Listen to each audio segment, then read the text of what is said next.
Hi everyone, it's Dr. Deanna Tyler from Apex Brain Centers, and yesterday we had a chance to talk a little bit about starting preparation for the Whole30, which is going to start on July 6th.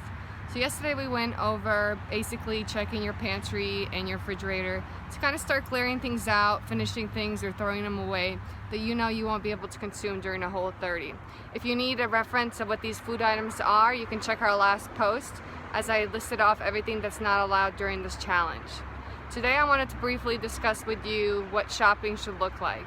Many of you are impulsive buyers just like I am, which means that we go to the store, we have a plan of what we want to pick up, and we end up with a lot of junk food as we go check out in the line. So I want you to go ahead and spend a couple of minutes picking some favorite recipes of yours.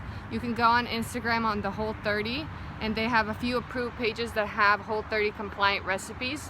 I'd be very cautious to use anything randomly on Pinterest, as there have been many recipes that I've seen that actually don't meet the criteria and will have dairy and other things that are not allowed during this challenge.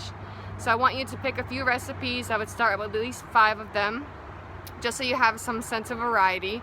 And pick things that you really think are appetizing and are foods that you enjoy eating. And I want you to make a list of these items, and when you go to the store, to only try and stay on the outside perimeter of the store.